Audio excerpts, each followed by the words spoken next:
السلام عليكم البنات. نبداو نهارنا بالصلاة والسلام على رسول الله. اليوم جبت لكم تحلية بالخبز اليابس على وقفة وحنا موجدين. هيا نبداو حبيباتي الوصفة على بركة الله. نرحيو الخبز اليابس تاعنا. ها شوفوا الكمية والبلاطو اللي حابين ديروا الخبز اللي حابين ديروا حبيباتي. نروحوا نحمصوه الخبز تاعنا حبيباتي. شوفوا هاني نحمص فيه لهنا باه يمدلنا ذوق التحماص، يجي واحد الذوق فيه هايل حبوباتي.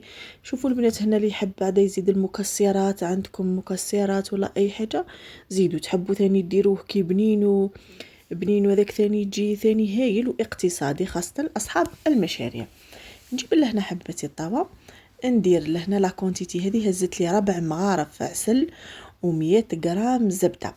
رحت ذوبتهم حبيباتي. لهنا نخليو الخبز تاعنا يبرد ونروحو نذوبو العسل تاعنا والزبده. ها حبيباتي نحطوهم في ريسيبيون هكذا.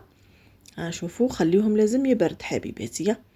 ونجيب لهنا عندي لهنا حبيباتي هذا تمر بالمكسرات مرحي اللي في الصيف. لهنا حبيباتي يتباع في البارك، واحد يجيبوه في البارك هايل خاصه اللي عندهم لانيمي ولا تحبوا ديروا الفيتين. كما قلت لكم تحبوا ديروا مكسرات نتوما واش عندكم في الدار كيما حابين ديروا. انا عطيتكم طريقه بالخبز وانتوما كل وحده كيفاش ديروا. تقدروا هكذا ديروا ديبولات وتغطسوه في الشيكولا فيها الكاوكاو ثاني اقتصادي، لا غاطو ولا والو، ويجي واحد البنه هايل حبيباتي.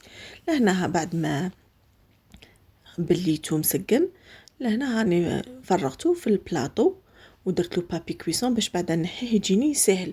ولا عندكم السيرسو ولا ديروا في السيرسو حبيباتي ثاني يجي هايل في السيرسو. ثم تنحيوه نقرصوه هكذا كيما راكم تشوفون. بلاطيوه كامل قد بعضاه ونحطوه بجيه ونروح نذوب الشيكولا.